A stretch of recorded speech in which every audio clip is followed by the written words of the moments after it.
ගරු සජින් වාස් ගුණවර්ධන මහතා ගරු නියෝජ්‍ය කතානායකතුමනි ගරු නියෝජ්‍ය කතානායකතුමනි මෙහෙමත් සජින් වාස් ගුණවර්ධන මහතා ගරු නියෝජ්‍ය කතානායකතුමනි මෙහෙමත් පක්ෂයක් තියෙයිද කියලා හිතනවා. දැන් උසාවි 3ක ගිහිල්ලා නඩු 20ක් වෙලා ඇවිල්ලා දැන් මේ ආයුධ පිටිපස්සේ දුවනවා. ඇයි මේ මෙච්චර ආයුධ මොකටද ඕනේ? වෙඩි තියාගන්නද? ඇයි මෙච්චර ආයුධ ඕනේ? දැන් රෝසි සේනානායක මන්ත්‍රීතුමියට මොකටද ආයුධයක් ඕනේ? මේ දායසිරිකෙන් බේරෙන්නද? ඕනේ තුවක්වක්. ඒ කෙසේ වෙතත් Honorable Sujiva Senasinghe, what is the point of order? මාතෘකාවට අදාළව කතා කරන්න ඕනේ. That's not relevant. මාතෘකාවට එනවා. Let him just start කරුණාකර වාඩි වෙන්න මේ එකේ කාර්ය වෙඩි තියන්න ගරු මන්තුමා මාතෘකා වැශීෂයට අදාළව Honorable Deputy Speaker, කතා I කරන්න. would like to begin my speech today. කරුණාකරලා වාඩි වෙන්න. But before I go on to the subject දැන් ඔබතුමා of foreign affairs, මේ ගරු නියෝජ්‍ය කතානායකතුමනි මේක What is the තේරුමක් point of නැහැනේ. local affairs මේ මොකද point of order? ඔව් කියන්න හරි. මම දැනගන්න කැමතියි සජින් වාස් ගුණවර්ධන මැතිතුමා point of order නෙමෙයි. අධීක්ෂණ ගරු සජින් වාස් ගුණවර්ධන මහතා ඇහෙන්නේ ඔබතුමා කරුණාකරලා වාඩි වෙන්න ගිනියවියක් නැහැ. නැති එකේ මන්ත්‍රීතුමනි දෛවේ ගිනියවියක් සරදම නැති කියන්නේ එකේ ඕක මේ තමයි. මොහොතේ වාඩි වෙලා ඉන්න. දෛවේ සරදම කියන්නේ ඕක තමයි. තමුන්නාන්සේ දැන් ගියසුමානේ කිව්ව එකයි අද තමුන්නාන්සේලා තියෙන එකයි. හෙට තමුන්නාන්සේලාගේ තියෙන සම්මේලනේ නායකතුමාට විරුද්ධ වෙඩි තියන්න යනවා කියලා මම හිතන්නේ ආරංචියක් ඇවිල්ලා තියෙනවා. ඒ නිසා තමයි මම හිතන්නේ ওই ආරක්ෂාව අරන් තියෙන්නේ. ඒ කෙසේ වෙතත් ගරු නියෝජ්‍ය කතානායකතුමනි ගරු විජිත හේරත් මන්ත්‍රීතුමාගේ කතාවේ එතුමා පැවසුවා මේ පාර්ලිමේන්තුවේ ස්වෛරීත්වය ගැනත් පාර්ලිමේන්තුවේ හැසිරිය යුතු ආකාරය ගැනත් එතුමා ප්‍රකාශ කරා. දැන් මම හිතන්නේ දැන් ජනතා විමුක්ති පෙරමුණ රටත් විනාශ කළා. අපේ ඉන්න ජනතාවත් වෙඩි තියලා මරලා දාලා හැම මැතිවරණයෙම පිටිපස්සට ගිහිල්ලා දැන් අද මේ දැන් පාර්ලිමේන්තුව විනාශ කරන ප්‍රතිපත්තියකට උන් ඇවිල්ලා තියෙනවා. මට පේන විදියට. මොකද විශේෂයෙන් මේකෙත් බෝම්බ තිබ්බා. ඒක හරි. මේකෙත් බෝම්බ තිබ්බා. ඒ නිසා මම හිතන්නේ විජිත හේරත් මන්ත්‍රීතුමනි තමුන්නාන්සේ මීට වඩා වගකීමෙන් ප්‍රකාශ කරන්න ඕනේ. මොකද තමුන්නාන්සෙත් දිවුරුම් දීලා තියෙනවා මේ රටේ මේ ව්‍යවස්ථාව යටතේ මේ පාර්ලිමේන්තුවේ ස්වෛරීත්වය ආරක්ෂා කරන්න. Honorable Deputy Speaker, let me now go into the subject of foreign affairs.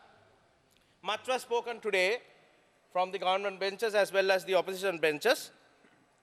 I think in terms of foreign relations, we have to take it in the context of the very rich and traditional history that Sri Lanka has had. When you take from thousands of years ago to now, there was a time when we had to මේක පාර්ලිමේන්තුවක් නෙමෙයි මෙතන වෙන මන්ත්‍රීවරුන් සභාවේ කටයුතු වලට අවධානය යොමු කරන්න කරුණාකර කතා කරන්න ගරු from the time thousands of years ago, from then to now, from the period of invasion, we have fought for our territory. Then we have fought for our independence. And in the recent history, for the past 30 odd years, we have been fighting for our sovereignty. Now, this is a fundamental issue in foreign affairs and external affairs in Sri Lanka that we have to recognize. Now, the Honorable Lakshman Kiriyalla this morning made a comment to say that what is wrong in the LTT commemorating the Mahavir's Day. Now, what is a Mahavir? A Mahavir is LTT cadre. A Mahavir is a terrorist. A LTT cadre who has killed. And he has the audacity to come to this house and then say what is wrong in commemorating terrorists. So therefore, Honorable Deputy Speaker, the external affairs of Sri Lanka in the recent history has been focused in terms of protecting our sovereignty. 30 years of war and the aftermath of the war certain powerful nations of this world are basically pointing fingers at us and is on a witch hunt, on a persecution of perpetrated violations that we have done. Now that is what we have had to defend. Generally, external affairs with countries, bilateral relations, consist of trade, investment, culture, tourism, commerce, and the people-to-people contact. But in today's context, it has been clearly confined to by certain nations on the aspect of human rights and the perpetrated violations of human rights. It is in that context that the majority of our energy is driven towards keeping these people off us, in protecting our sovereignty. Now, Honorable Lakshman Kiriella spoke about engagement. Yes, we have been engaging. We do that on a daily basis. But that does not mean that we have to succumb to the position that our enemy wants us to. That does not mean that the diaspora can dictate terms to us. That does not mean that we have to give away our sovereign right as a free nation to conduct our own affairs. That is the fundamental difference that one has to see in terms of propagating our foreign policy abroad. Now let us take a while to look at the perpetrated human rights violations that is being spoken about. 30 years of war. We've seen hundreds of thousands of people died. Our fathers, our mothers, our brothers, our sisters, our children. There is not a person in this country who, even by a close relative or distant relative, who has not lost somebody to the war. Now, there should be an equal mechanism if they talk about human rights violations. We have very amply and ably demonstrated the fact that the quantum that is unaccounted for is about 4,600 odd people. Now, what does the TNA, what does the diaspora, Tamil diaspora that says? Hundreds of thousands. Now, isn't this equal to all? When we talk about perpetrated human rights violations, there must be equal standing. And last end of October, the Honorable Mahinda Samarasinghe presented in Geneva the National Action Plan on Human Rights. Along with that, the pledges that we have undertaken, which were suggestions given by member nations. And along with that, the LLRC action plan, the matrix that we have done in terms of implementation. Now, to strengthen all this, in this budget, I believe that an excessive amount of, in excess of 700 million rupees has been allocated for the purpose of implementation of such LLRC proposals. So therefore, Honorable Deputy Speaker, as you can see, our government has been taking a very steady path in progress in these matters. It is not a question of whether we are not conducive to such an approach, but we have in fact taken such an approach. But we are progressing steadily. 30 years of war and the aftermath of that cannot be rectified in just 1 or 2 years. That is why we have asked for the time and space to enable us to conduct these affairs. More than 28 independent agencies are involved in the implementation of the LLRC process. Now, with adequate funding coming to that through this budget, I'm sure that the implementation process will take place in time to come. Now, let's talk about the reconciliation aspect. That's another vital area, I believe, that the TNA also always keeps harping on. As the Honorable Sambandhan said today, that we, during the war, have deprived the northern polity of the basic food requirements and medicine requirements. I'm saddened by the fact that not a single TNA member is in this house as I speak, as they usually do, because they don't want to face the truth. Yeah, in the restaurant. Yes, they are always there. In fact, it was Neil Booner, who was the then resident representative of the UN, who made a very categorical statement in writing, which I have here with me, which I shall table it, to say that adequate food stocks was in fact given to the people of the North. In fact, it was the LTT that was disrupting such convoys. Now, making that clear, Honorable Deputy Speaker, if we take time off just to see the development that is taking place in the North, our consistent policy has been that we will do reconciliation at a pace whilst ensuring that economic empowerment is given to the people of the North. What good is reconciliation without economic empowerment? The Honorable Sambandhan referred to the fact that people were under trees. But is it because of us? No. We are the people who are giving them shelter today, the government. Because of Koti. It was because of the LTT that their basic essence of livelihood, the basic essence of a life was deprived to these people.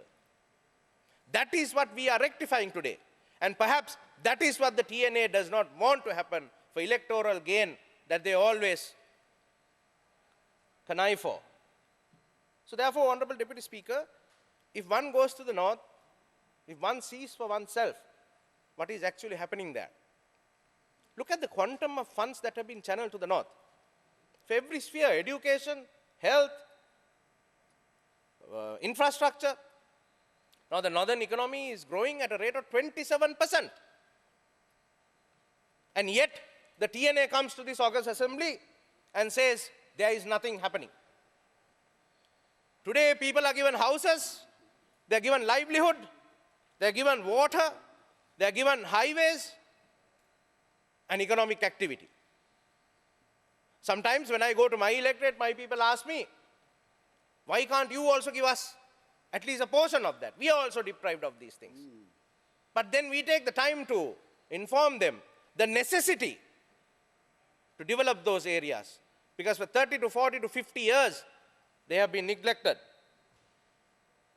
That is exactly why the TNA today does not talk anything about development in this house. They only talk about political power, and political power. That is for their own survival. It was only yesterday that I heard that the TNA MPs have been on a trip to Europe. In that trip in Europe, they have had many seminars, workshops with the diaspora. And also I have heard that Erik Solheim, the international mercenary has been organizing all these seminars against Sri Lanka for the TNA. Now, just look at the pathetic situation, Honorable Deputy Speaker. Here are MPs represented in this House who has vowed to uphold our constitution, trotting around Europe at events organized by mercenaries to disintegrate this country. Now, this is the factuality of this. So therefore, the point I'm trying to make is today's job of defending Sri Lanka, today's job of propagating proper foreign policy is not an easy task. Whether it be you in government, whether it be us in government, there is one principle at stake here. Our sovereignty. And also the aspect of whether we are willing to allow third parties and diaspora who has not even stepped into this country to come and then prosecute and hang our armed forces. Is that what is expected of us? Or is that what we have to defend? If there are wrongs have been done, such wrongs will be found and punishments will be given. We have a law in this country. Now take, for example, the Darusman report. In the Darusman report, they go on to say, so many atrocities happen. But then they also say that the names or the witnesses who we got these details will be locked away for 25 years. And then they expect us to prosecute these offenders. Now, is that something that we can do here? There is a legal system in this country. The law of evidence applies. Now, it is in that context that we face a huge challenge in terms of our foreign policy. But nevertheless, we have not sidetracked, we have not lost focus from the larger picture of having excellent relationship with other countries. We have in fact gone forward, we have forged new alliances, we have equal relationship with countries in Asia, in Europe, the US, the Middle East, in Africa, Eastern Europe, and also the Latin American countries. So much so that we have continuous interactions, engagements, and I must say quite a lot of support from all these nations. But of course, today's foreign policy, foreign dictates are decided by 2 or 3 very powerful nations. The European Union gets together as one, 30-odd countries getting together as one, and with a single voice, then stands the United States of America.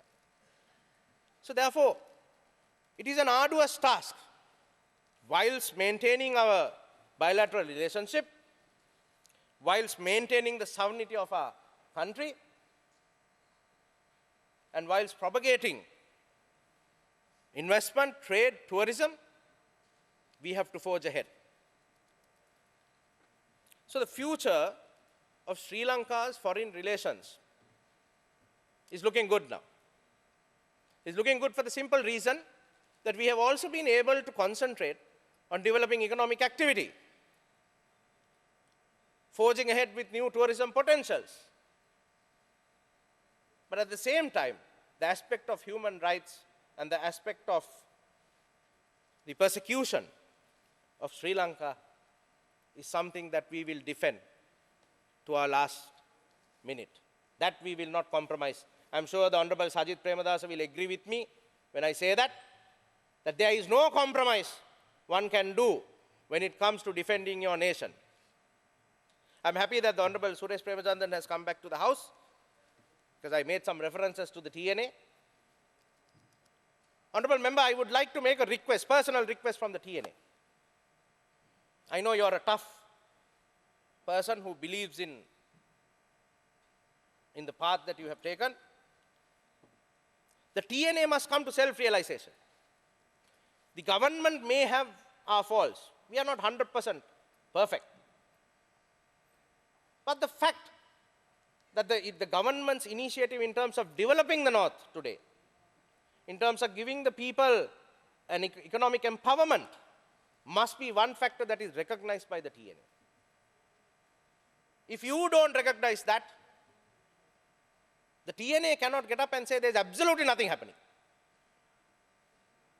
It is true that the more economic empowerment that comes, the more developed the infrastructure that gets, the more progress that takes place there, perhaps the TNA will dwindle in numbers in time to come. That is a political reality that all of us have to face one day. Sure. So therefore, the TNA must take a practical and pragmatic view in terms of engaging with the government in resolving this issue. Why I'm saying this, Honorable Member, is because the Honorable Sambandhan, who I have great respect for, spoke at length in the House today. The Parliamentary Select Committee is there. Everybody speaks about the 13th Amendment now, whether the 13th Amendment is needed, whether it is going to be rescinded. All these things can be discussed. Whether you need more power, whether you need more power to the people, or whether you need more power to the TNA, all these things can be discussed. We have a forum, the Parliamentary Select Committee, which is a time-bound, time-defined process. Now, of course, I think the TNA has got a new role in terms of the Honorable Sumantiran becoming a regular daily member of the Supreme Court. That is fine, that is his business. But in terms of, Honorable Deputy Speaker, in terms of the sovereignty of Parliament, I think I must touch on that subject as well, because it was spoken about at length.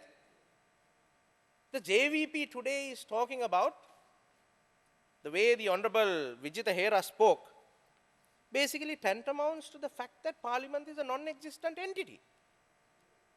It is true there is a very clear distinction between the separation of powers in the Constitution, between the legislature and the judiciary and the executive.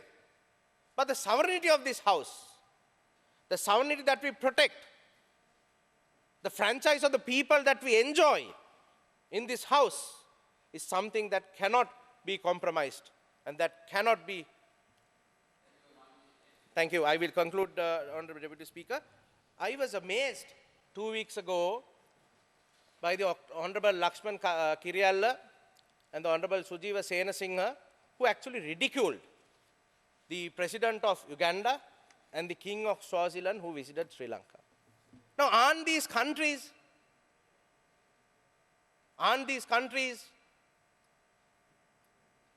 why are we, even today in the House, the policy of Sri Lanka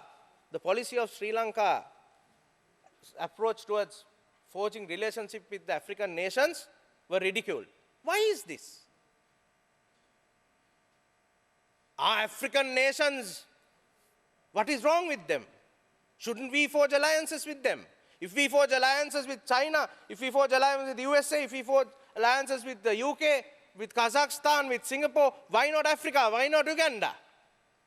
So I take this opportunity, Honorable Deputy Speaker, to apologize to those respective head of states on behalf of the opposition for ridiculing such state guest head of state who has come. And I would like to conclude, lastly, Honorable Deputy Speaker, by quoting something what Sir Winston Churchill made a statement in 1921. Honorable Deputy Speaker, as far back as 1921, Sir Winston Churchill said this about relationship between Middle East and Africa vis-a-vis the United Kingdom. I quote, "In the Middle East you have arid countries. In Africa you have dripping countries. There is the greatest difficulty to get anything to grow in the one place, and the greatest difficulty to prevent things smothering and choking you by their hurried growth in the other. In Africa, you have a docile population who only requires to be well and wisely treated to develop great economic capacity and utility." Honorable Deputy Speaker, this is in 1921. Sir Winston Churchill had the foresight to recognize the importance of Africa. I am saddened by the fact that the honorable opposition members who ridiculed these countries did so. And let me conclude by saying it only shows one thing. It only shows how insolvent those personalities are today. Thank you.